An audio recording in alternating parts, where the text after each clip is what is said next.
ended up turning on Mark to try and save herself. For our final case, we're diving into the criminal underworld of Melbourne, Australia, and the motive here is pure entitlement. It's the story of a self-proclaimed gangster queen who genuinely believed murder was a totally reasonable response to being insulted. So, meet Judy Moran. In her own mind, she was criminal royalty. Her husband and both of her sons were major players in the Melbourne drug scene. And after they were all killed in gang wars, she believed she was entitled to a hidden fortune worth millions. But the reality? Her brother-in-law offered her a $4,000 monthly allowance. To Judy, this was an insult she just could not bear.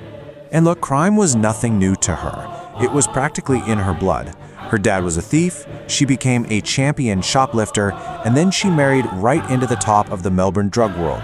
Violence and crime, these weren't abstract ideas to her.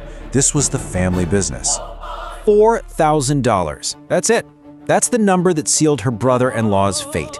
She was so deeply offended by this amount, so positive he was hiding millions from her, that she decided he just had to die.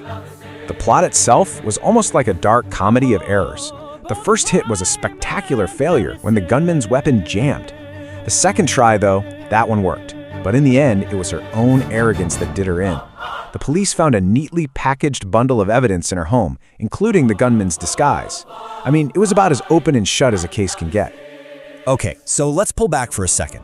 We've got three completely different women from three completely different worlds. A drug addict, a preacher's daughter, and a gangster matriarch. So how do we tie all this together? I mean, what's the thread that connects these people who seem so different on the surface? What is it that allowed all of them to look at another human being and see them as just a disposable obstacle in their way? Well, what the source material points to is a single chilling diagnosis: sociopathy, a total and complete lack of empathy for other people, an inability to feel any remorse for what they've done. This is the psychological state that lets a person devalue a human life to the point that it's worth less than $50, less than their social standing, or less than a bigger monthly allowance. And that really gets to the heart of it, doesn't it? For Foster, Harmon, and Moran, murder wasn't some huge, passionate, emotional act. It was a transaction. It was a simple, practical, and in their minds, a perfectly acceptable tool to solve a problem and get them closer to their goal.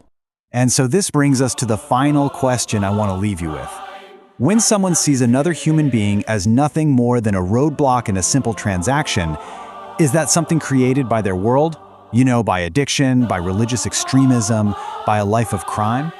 Or is it something they were just born with? That's definitely something to think about.